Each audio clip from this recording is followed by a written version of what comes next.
بما ان الدراسة قربت وكلنا عايزين افكار كيوت تزيين الاقلام تشجعنا على الدراسة، في فيديو النهاردة عملت لكم 6 افكار مبهرة تزيين الاقلام، مفيش اشيك ولا اسهل منهم، بجد شكلهم مميز جدا. القلم الاول، هستخدم غطاء ازازة، كمان استخدموا اي غطاء متوفر عندكم بنفس الحجم ده كده او اكبر شوية عادي. هبدأ كده ان انا اغلفه بالفوم الاسود ودخلت خرز فيه كده. انا استخدمت خرز لولي وخرز ملون كمان، كان شكله بجد كيوت قوي. قفلت عليه قطعة من البلاستيك واطار من الفوم، وعملت له كده كمان ودان من الفوم الاسود، وثبت هنا فيونكة، وعملت كمان كده لبيسة للقلم من الفوم هثبت عليها الشكل. والنتيجة أرق قلم ميني ماوس ممكن تشوفوه في حياتكم، بجد رقيق جدا وبسيط. القلم التاني، هستخدم هنا شرايط كده من الفوم، انا استخدمت الوردي والموف. هبدأ كده ان انا الفهم على بعض زي ما انتوا شايفين كده، عملت لبيسة وهثبت هنا فيونكة.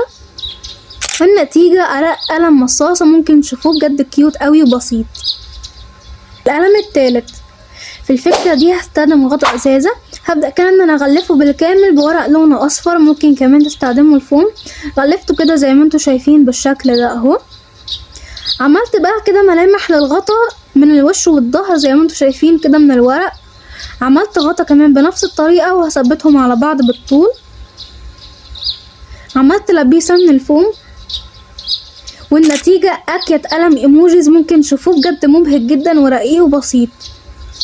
القلم الرابع، الفكرة دي هستخدم بكرة فلين، دي بتكون موجودة في بكر شريط الستان. هبدأ كده ان انا اغلفها بورق لونه بيج زي ما انتوا شايفين، ممكن كمان تستخدموا الفوم عادي بالشكل ده كده. زينته بقى كده من الورق كمان، وكمان زينته بفصوص. عملت كمان كده لبيسة من الورق الوردي،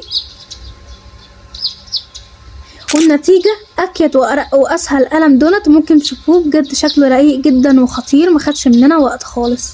القلم الخامس، هستخدم قطعة من الورق الملون وهثبت جواها كده قطعة من الفوم الأبيض بالشكل ده وهقفل عليها. عملت 3 ألوان كمان هثبتهم فوق بعض كده بشكل عشوائي. عملت لبيسة من الفوم، والنتيجة أكيت وأشيك قلم كتب ممكن تشوفوه، دي أكتر فكرة مناسبة للدراسة.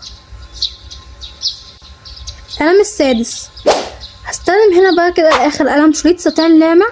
هبدأ كده ان انا اغلفه بتيب شفاف زي ما انتوا شايفين. هبدأ كده ان انا اشكله عشان يكون فيونكة، هثبته على لبيسة، والنتيجة اكيت وارق واسهل قلم فيونكة. وده شكل الاقلام النهائي، بجد شكلهم تحفة ومفرح جدا، يشجعوا على الدراسة. دي اشكالهم ما خدوش مننا اي وقت، عملناهم من حاجات بسيطة تقدروا تنفذوا الافكار دي بكل سهولة وبحاجات متوفرة في كل بيت. وده شكل الاقلام النهائي، يا رب يكون عجبكم. ما تنسوش بقى تعملوا لايك للفيديو وتشتركوا في القناة عشان يوصل لكم كل جديد، وتكتبوا لي رأيكم. مع السلامة.